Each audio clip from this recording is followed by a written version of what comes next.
BJP की इन दिनों जब चर्चा होती है तो दुनिया की सबसे ताकतवर और बड़ी पार्टी के तौर पर उसे जाना जाता है। अब ऐसी एक फ्रांस की पार्टी है जिसने 7 सीटों से 143 सीटों पर वो पहुंची है और इसकी कितनी रोचक कहानी है इस वीडियो के जरिए मैं आपको बताने जा रही हूँ। वीडियो आखिर तक आप जरूर देखें। बीजेपी के उदय की कहानियां हम सुनते रहे हैं, कैसे 2 सीट वाली ये पार्टी दुनिया की सबसे बड़ी पार्टी बनने तक का सफर तय की, कैसे देश के पहले प्रधानमंत्री जवाहरलाल नेहरू के बाद नरेंद्र मोदी लगातार तीसरी बार देश के पीएम बने। ये फर्श से अर्श को छूने का सफर है, ये कामयाबी का सफर है, ये सपनों के पूरा होने का सफर है। लेकिन कुछ ऐसा ही सफर फ्रांस की एक पार्टी ने भी तय किया। कैसे? चलिए इस वीडियो के जरिए बताती हूं मैं। दरअसल फ्रांस में राष्ट्रपति चुनाव के परिणाम आ चुके हैं। इस चुनाव में वामपंथी दलों के गठबंधन का दबदबा देखने को मिला। हालांकि यहाँ दोनों दक्षिणपंथी पार्टी नेशनल रैली पार्टी यानी आरएन सरकार बनाते बनाते रह गई।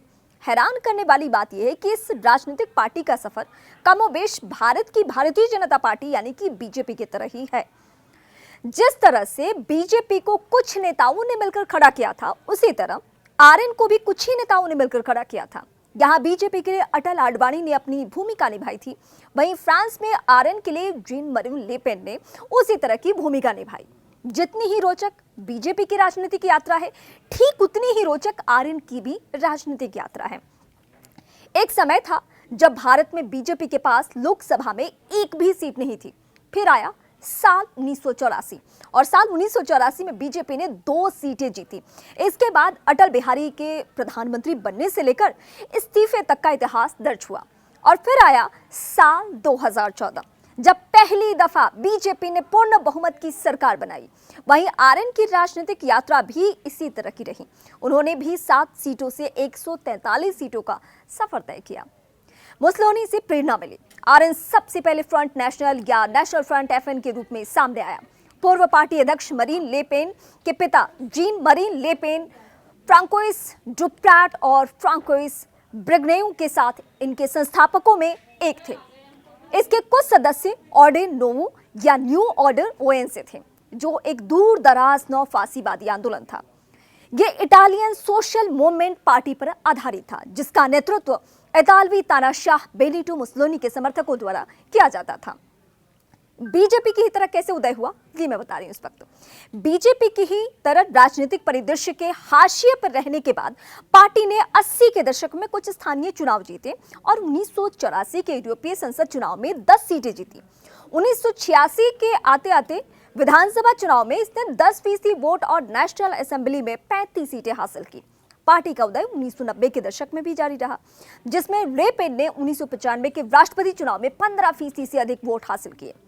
इसने खुद को मुख्य धारा की फ्रांसीसी राजनीति के लिए एक सत्ता विरोधी विकल्प के रूप में पेश किया। अटल आडवाणी की तरह ले पेन ने बनाई अपनी पार्टी की छवि। भारत में बीजेपी की छवि जिस तरह अटल आडवाणी जैसे नेताओं ने चमकाई, ठीक उसी तरह फ्रांस में ले पेन ने अपनी पार्टी की छवि को एक अलग तरीके से पेश किया।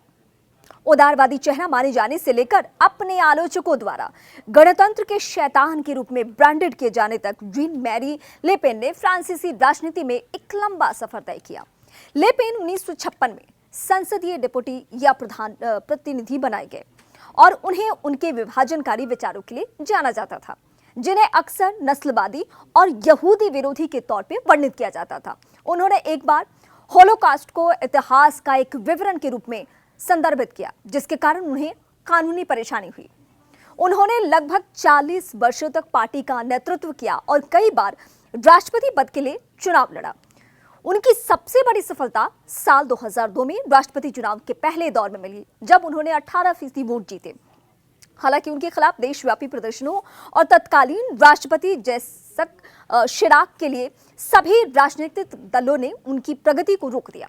हालांकि धीरे धीरे समय बदला और पार्टी ने फ्रांस की राजनीति में अपनी एक अलग पहचान बना ली। जिस तरह से देश में इस्लामोफोबिया बढ़ता गया, पार्टी का कद भी बढ़ता गया। और यह है फ्रांस की इस पार्टी की पूरी कहानी, जिसने 7 सीटों से लेकर 143 सीटों का सफर तय किया।